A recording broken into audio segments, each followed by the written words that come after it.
As millions of small businesses struggle to stay afloat, the $350 billion federal payroll protection program intended to help them has run out of money.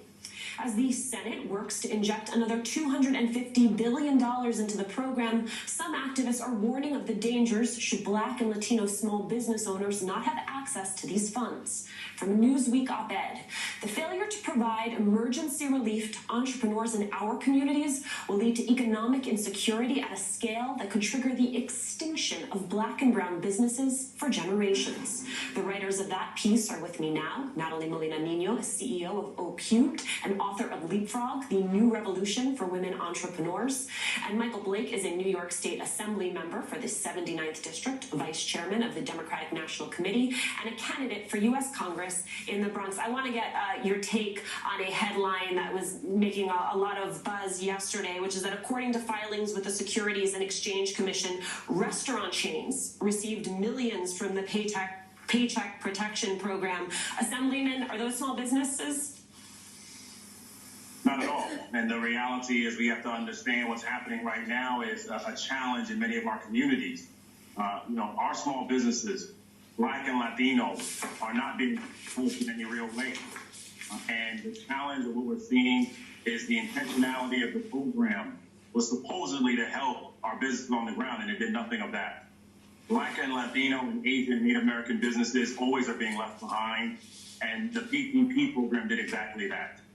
And quite frankly, for Donald Trump and others, they should stop tweeting about liberation and start negotiating right now to help us on the ground. Natalie, talk to me a little bit about the role. Talk to me a little bit about the roles that banks are playing in all of this and the bias that is baked in there that is affecting these communities. Absolutely. I do want to make one point, though, is that we can't put the Shake Shack in the same bucket as the Ruth's Chris. Ruth's Chris is a franchise. A Shake Shack is, in fact, a wholly owned company that has stores in multiple places. And what that means is you've got one single massive employer versus, when you go to your local Cinnabon, that's owned by your neighbor, right? That's a franchisee who owns your local Cinnabon. And so I want that nuance to be really clear. In terms of the bias, at the end of the day, banks are there to maximize their profit and to triage in a way that favors their highest ticket customers. That is their job. And so when the government enlists a bank, or in this case, many, many banks that have existing relationships with the SBA, there needed to be something in that legislation to ensure, very simply, that cronyism wasn't the law of the land, that they didn't favor their big ticket customers. They got a clear message that we're triaging the same way that a hospital triages who is sickest. We're triaging who needs this money the most. And that means the smallest businesses. That means the people who will absolutely be the lifeline for their communities. And that is not what the legislation did. And so it's not surprising to me. Those of us that even saw the legislation before the applications opened, we could see the nightmare about to unfold. And it has been worse than even our worst nightmare. Assemblyman, in your article, you also highlight that for the next federal relief package, Senate Minority Leader Chuck Schumer and Speaker Pelosi proposed a large percentage of the next round of stimulus be distributed via community development financial institutions. Why is that so important? Because the big banks did nothing to help us on the ground. When we think about the collaborations, I'm doing this interview from the 3rd Avenue Business Improvement District, and the collaboration that they are doing with Spring Bank is helping our businesses. When you think about how only 70 businesses that work through the 3rd Avenue bid out of the 23,000 in the Bronx were able to get funding, it's because the larger banks did not help us in any real way.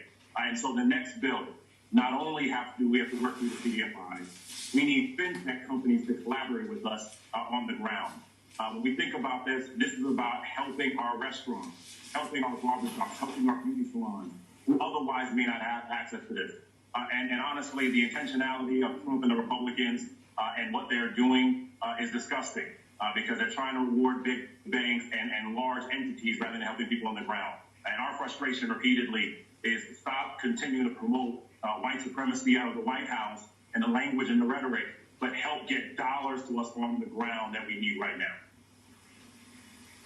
Now that we've talked about banks, we've talked about the way the legislation was written, what would you want to see in future legislation to get this right?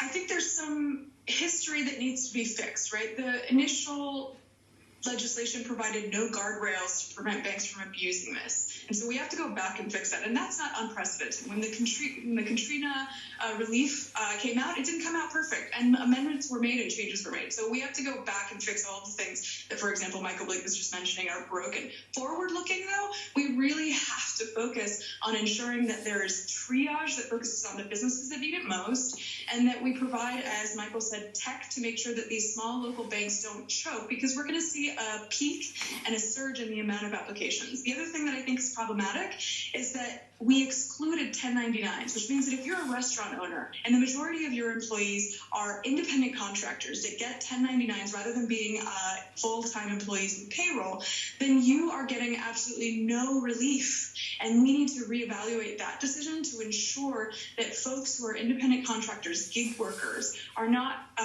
totally getting cut out of this picture.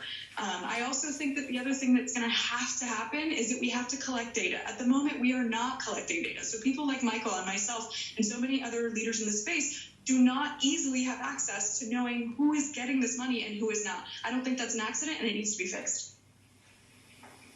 All right, Natalie and Michael, thank you both so much for your time. Thank you. Coming up, the president has been quick to criticize